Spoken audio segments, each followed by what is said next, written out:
Hey guys, comic verse के एक और एपिसोड में आप सभी का स्वागत है। अब देखो, मैं जानता हूँ कि मेरे आसपास की सराउंडिंग्स आपको थोड़ी सी अलग लग रही होंगी। उसका रीजन बहुत ही सिंपल सा है। कल रात से यहाँ पर बहुत तेज आंधी तूफान चल रहे हैं और इस वजह से यहाँ पे लाइट नहीं है। अब मुझे नहीं पता कि वीडियो मैं कैसे एडिट करूंगा, लेकिन कोशिश पूरी रहेगी। अगर आप इस वीडियो को देख रहे हो मतलब मैं अपने काम में सक्सेसफुल हो गया। तो कॉमिक वर्स से मैं हूँ मोहित और आज हम लोग बात करने वाले हैं हाउस ऑफ द ड्रैगन के एपिसोड 1 के बारे में कि क्या अच्छा था क्या बुरा। और पहले बता रहा हूँ कि इस वाले एपिसोड को लेकर वीडियो में स्पॉयलर्स होंगे, तो अगर नहीं देखा है तो एक बार चेकआउट कर लेना। तो बिना अपनी कुर्सी से हाथ कटवाए चलिए शुरू करते हैं। अरे यार फिर कट गया।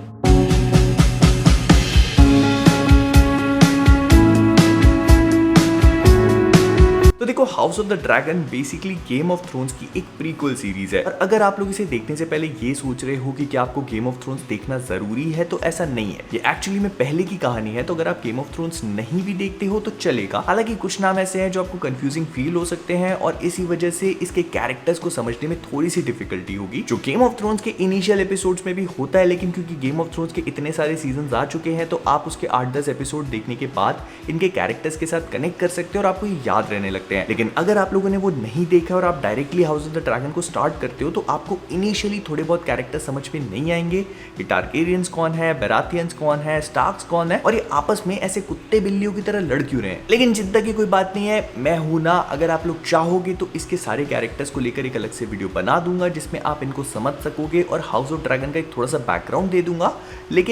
लेकिन वो सारी चीजें डिपेंड करेंगी इस वाले वीडियो के रिस्पांस के ऊपर। अगर इस पे अच्छा रिस्पांस आता है तो हम जीओटी यूनिवर्स के बारे में और भी बात करेंगे इस चैनल पे। In fact house of the dragon के एक एक एपिसोड पे हर वीक बात भी कर सकते हैं। Basically house of the dragon की कहानी गेम ऑफ थ्रोन से 200 साल पहले की है और ये कहानी टारगेरियंस को फॉलो करती है, जो इस टाइम पर किंग्स लैंडिंग पर राज कर रहे हैं और इनके पास 3 नहीं बल्कि 10 ड्रैगन्स है। इनके मेन राजा का नाम है विसेरिस टारगेरियन और उसके दिमाग में बस एक ही चीज चल रही है कि उसके जाने के बाद उसके थ्रोन मतलब आयरन थ्रोन पर किसका राज होगा। उसकी एक बेटी है, लेकिन क्योंकि आयरन थ्रोन पर ऐसा बोला जाता है कि कोई लड़की नहीं बैठा करती और हमेशा मेल एयर को प्रेफरेंस दी जाती है, तो इसी वजह से उसे एक लड़के की जरूरत है। लेकिन वहीं दूसरी तरफ उसका एक भाई भी है जो एक बहुत ही हरामी किस्म का आदमी है। उसका नाम है डेमन टारगेरियन और वो चाहे कुछ भी हो जाए आयरन थ्रोन पे बैठना चाहता है। अब आज से कुछ टाइम पहले जब गेम ऑफ थ्रोन्स एयर हो रहा था तो मेरा चैनल इतना ज्यादा चलता नहीं था और इतना ज्यादा डाइवर्सिफाइड भी नहीं था, तो इसी वजह से उसके बारे में कभी बात कर ही नहीं पाए कि वो कितना अच्छा लगा कितना बुरा। लेकिन क्योंकि हमें एक बार फिर से मौका मिला है तो मैं बहुत सारी चीजों के बारे में बात करना चाहता हूँ। सबसे पहले तो जब ये सीरीज अनाउंस हुई थी तो मैं इसके लिए बिल्कुल भी एक्साइटेड नहीं था।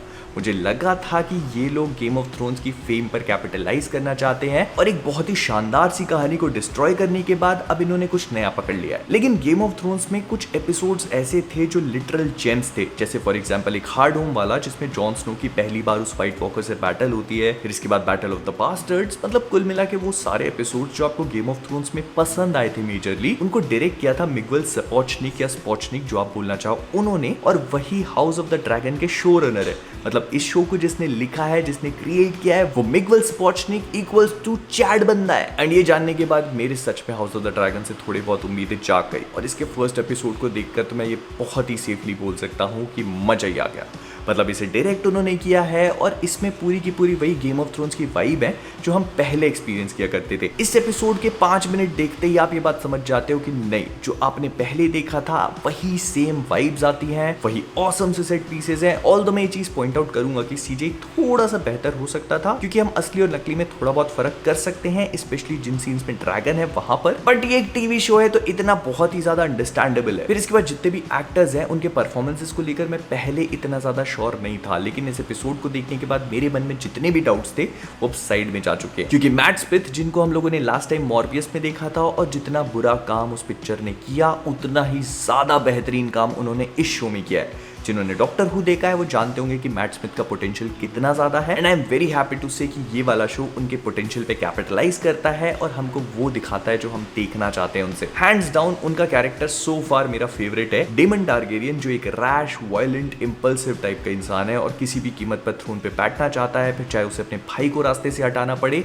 या फिर उसकी बेटी को। और इसके अलावा जितने भी एक्टर्स हैं उन्होंने बहुत ही अच्छे परफॉर्मेंसेस डिलीवर किए हैं सो फार। अभी एपिसोड 2, 3, 4, 5, 6 और भी बहुत सारे देखना बाकी है, तो मैं अपनी वर्डिक्ट को थोड़ा सा सेव करना चाहूंगा। लेकिन हाँ, आपको एक चीज का ध्यान रखना बहुत जरूरी है, इस शो में गेम ऑफ थ्रोन्स की तरह न्यूडिटी है। मतलब कुछ ऐसे वैसे सीन्स है तो मम्मी पापा के साथ नहीं।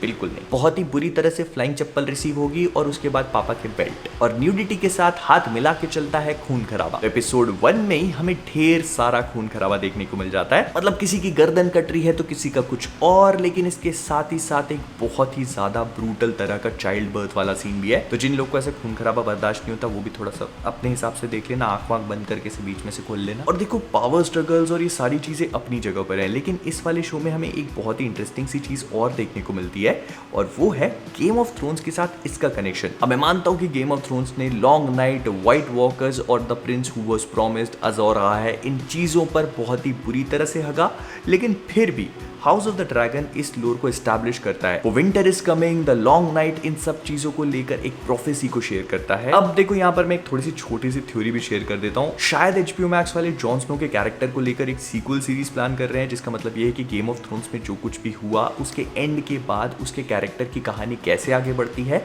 ये दिखाना चाहते हैं। और अगर वो बियॉन्ड द वॉल गया है तो सब लोग जानते हैं कि उस वॉल के पार सिर्फ एक ही चीज है जो इंटरेस्टिंग हो सकती थी और वो है व्हाइट वॉकर्स। तो हु नोज, में भी ऐसा हो सकता है कि व्हाइट वॉकर्स अभी भी जीवित हों और उस वाले शो में हमें एक्चुअल लॉन्ग नाइट और the prince who was promised देखने को मिले, क्योंकि इसके ट्रेलर्स में हमने देखा है कि रेना इस बारे में आगे बात करेगी कि the prince who was promised उसके ब्लड से निकलेगा, जो आई एम वेरी श्योर कि आर्या स्टार्क तो नहीं थी। तो हु नोज, में भी HBO वालों ने सोच रखा हो कि उनको आगे इस चीज को कैसे लेकर जाना है और हमें जॉन स्नो के सीक्वल में एक्चुअल लॉन्ग नाइट और प्रिंस हु वाज प्रॉमिस्ड की कहानी देखने को मिले। मुझे पता है कि मैं एट टाइम्स बहुत ज्यादा होपफुल हो जाता हूँ, लेकिन अपना दिमाग ऐसे ही काम करता है। तो कुल मिला के मैं बस यही बोलना चाहूंगा कि हाउस ऑफ द ड्रैगन के एपिसोड 1 को देखकर मुझे बहुत मजा आया। ये एपिसोड पूरी की पूरी गेम ऑफ थ्रोन्स की उन्हीं वाइब्स को देता है जो हमें पहले देखने पे मिलती थी, मतलब उसी तरह के सेट पीसेस है, उसी तरह का कॉस्ट्यूम डिजाइन है, उसी तरह की बातचीत हो रही है और उसी तरह का बैकग्राउंड म्यूजिक भी है और उसके भी ऊपर से ये एक बहुत ही बढ़िया सी कहानी को प्रॉमिस करता है जो हमें बहुत ही डार्क, वायलेंट, हॉरर और पता नहीं कौन से बात पर लेकर जाएगी। तो आप सबका क्या ख्याल है, कमेंट्स बताना मत भूलना। तो जाने से पहले कॉमिक वर्स से मैं हूं मोहित और आप सभी लोग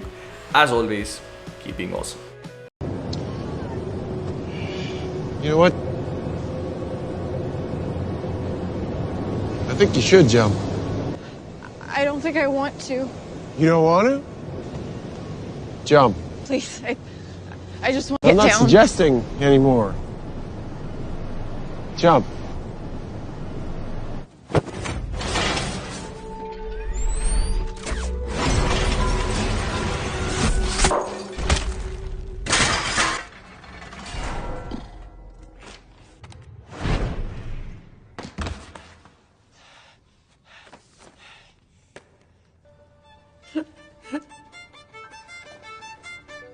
Stay with me, stay with me.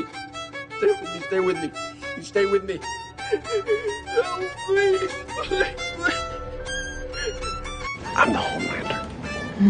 And I can do whatever the fuck